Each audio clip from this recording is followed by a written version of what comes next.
Hi, this is Dr. Don. I want to spend a little bit of time with you showing you some of the basic things you need to do when you're working through your lab assignments using the lab manual in RStudio Cloud. Now this is the lab manual that you can link to out of your Canvas course. I'm going to go down here to Module 1 Lab. In each lab there's some general information and some background information up top. And I'm just going to scroll down here. We've been through the part where you downloaded the lab folders. I'm just going to scroll on down to the first really interesting part, and that is this 1.2.2, where we're going to get some data and actually start doing some things.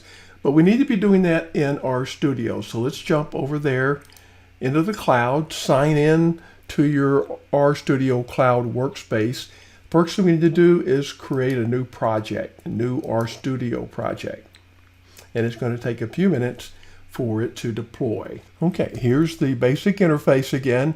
Remember, it comes up default showing the console. We click this little icon there to expand down to get the edit, and the console drop down to the bottom. We can just get that back up by closing if we want. It opens up in this standard interface with your main sections there, the files and packages over here, our history and environment over here, and then the console where we would be running the code. But we're all going to just expand up here to get the editing area, and that's where we're doing most of our work. So I'm just going to go back here. First thing we need to do is to upload. I'm going to upload those files. Just going to navigate to where I downloaded them. I put them on the desktop and lab files. And I want to upload the lab cloud zip folder. So I just click OK. And there I have my lab files ready to go. Okay, I'm going to double click on that to expand it. We've got our data files in here. Click on that to go back up. And here's our lab templates, 1 through 11. Of course, we won't be doing that many in this course, only be 8. I'm going to put a check mark by that first one. I want to go up here to more, and I want to copy to, and I'm going to make that copy back here up 2 levels into my project folder. And I'm going to go ahead and change the name and click save. Now if I go up, there is my lab template. So I'm just going to select that, and it puts it over here into my editor, and we get a little warning message. It says the package knitter is not installed. Do you want to install it? I'm going to go ahead and click yes, install. We'll take a few seconds here for it to install that package. The good thing is once you install it into your lab project, when you come back to the lab project, it will still be there. You don't have to install it every time. Okay, now we can see the activity there where it's installing that lab package, and we're back to our cursor on the console, so we're ready to go. Just so I'll point it out to you, there's some more information in your lab manual. The packages are in this tab here, and there's a bunch of them. This is the base amount. We'll probably have to install quite a few. A couple different ways of installing them. One way is to click on install and then start typing the name in there, and it'll offer up matches until you see the one you want. Then you click install.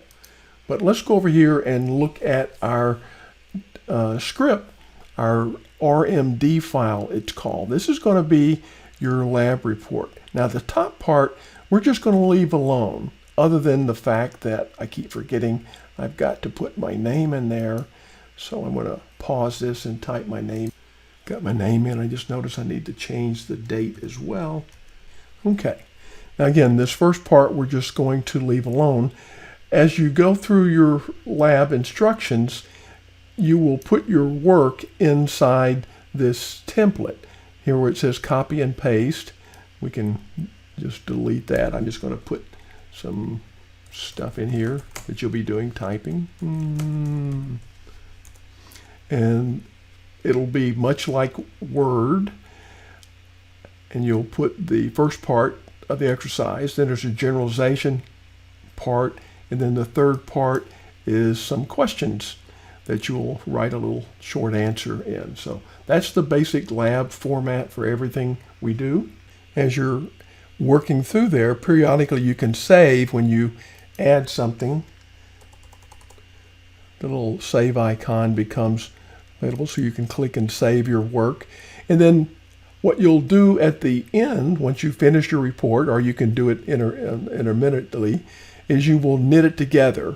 And there are a couple of options you can knit. You can knit to an HTML web page. That is the default version. You can knit to a PDF style report.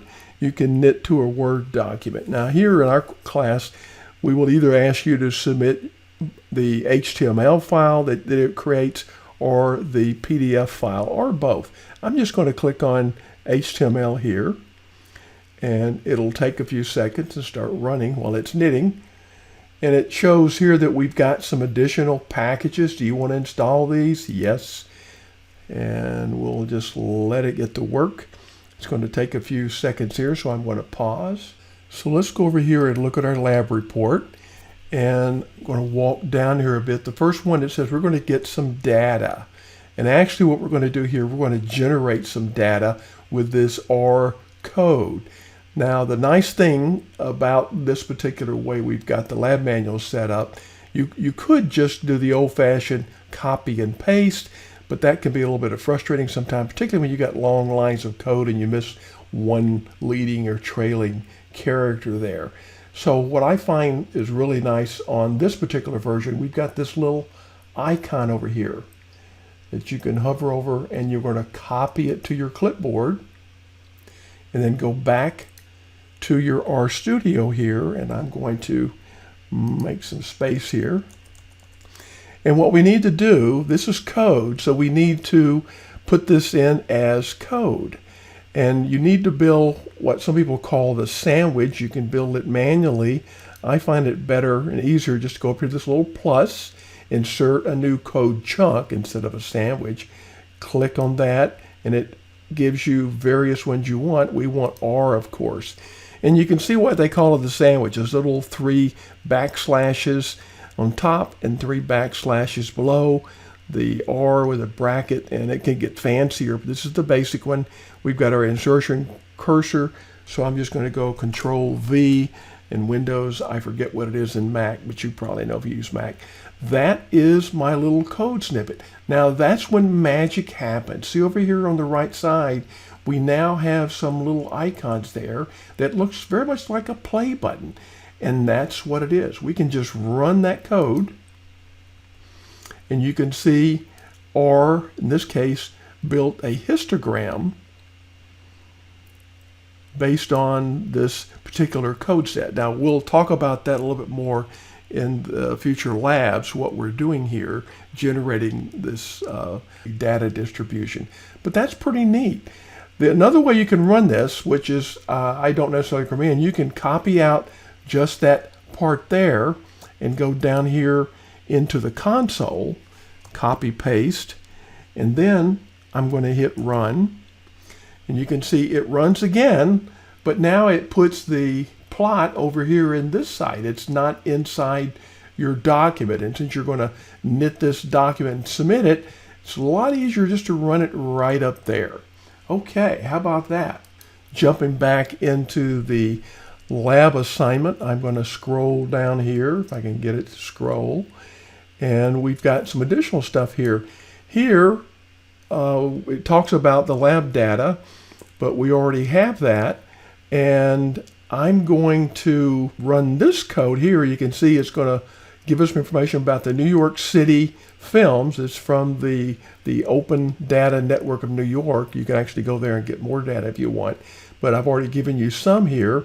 And again, I'm just going to copy, go back to RStudio in the cloud, and I'm going to go down here again, add my R chunk, paste in my code. It's running two commands there. It's running a library of a package called data table, and then it will run the code here. So let's run and see what happens. Whoops, we got an error here. Now, with the nice thing about RStudio in the cloud, it will tell you up here that that data table package is required but uninstalled. Do you want to install it?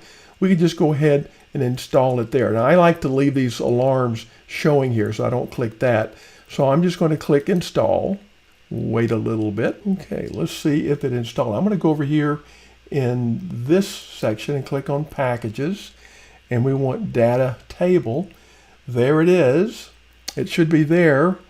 And let's go back up here and run this code again.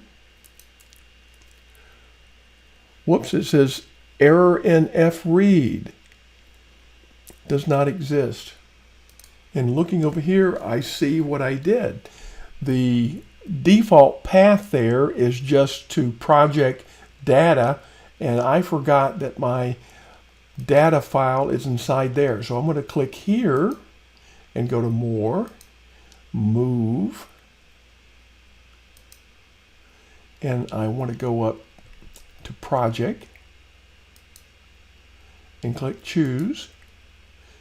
And now if I go back up, there's my data file. So let's go back over here and see if we fixed it. I'm going to run again. And you can see that that time it found it over here in our environment, it shows the New York City films file is there. If I click on that, it should give me just kind of a quick overview of what's in that file. There's a lot of data there. So I'm just going to go ahead and close that off. Go back to our lab manual again. And I scrolled on down to something else that looks interesting. You'll go through step by step by step. I'm just picking some things to show you some examples. So I'm going to copy that code, go back into RStudio, again, find some more work done, put in my code chunk, paste in that code. Got another library. Well, let's go ahead and run. Not install, so I'm going to click install and wait for it to run. Okay, there's all those jobs running. Let's see how much it's going to take this time. Here and run again. And we got an error message, counts not found. That makes me think I skipped over something we needed on the lab manual. So let's go back and I'm going to scroll. That's the part we just ran. And if I scroll up here, I overlooked that. You can see these are just comments here, but that's a code package that is going to load that data and give it to counts. So I've got to go back, copy that, go back to RStudio Cloud, and I'm going to go here above the ggplots, paste in my chunk. Let's run that.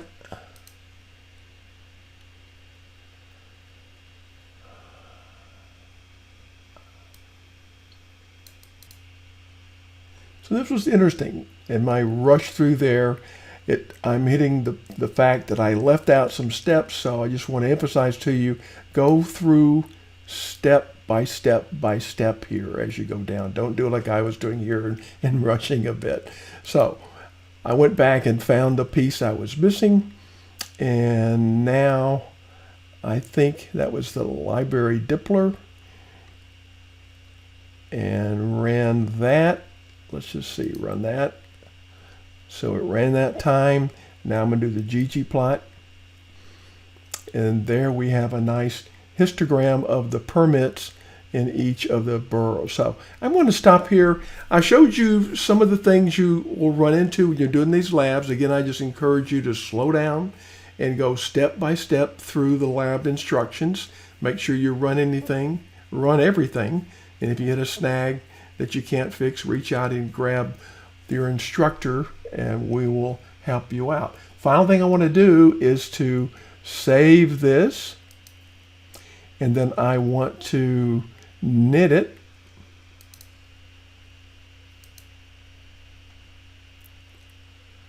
And that'll take a while to run. I'm going to pause. And here is the report so far. I didn't show you how to put the hierarchy in there, but in order to get the hierarchy, you just can, in front of your comments or your sentences, just put, in this case, 2 hash marks, 2 pound signs with a space. And I did it again there. And then I'm going to click knit. And here in my HTML, you can see that it made those little additional indices there. Pretty neat. Final thing I want to show you. I'm going to knit it again, but this time instead of the web page, I'm going to create a PDF and let that knit. You can see it creates an Adobe PDF file. Of course, you can download it here, but you can also download it from RStudio Cloud, and I'll show you that. We should go back here to our files. And you can see here we've got our HTML file that we can download to turn in Canvas. And then we've got the PDF file. I'll just check those and click on More and Export. And it will give us a zip file. You can rename it if you want. I'm not going to take the time to do that now. You just click Download. And that'll be the file contents you can turn in Canvas for each of your reports. Hope this helps.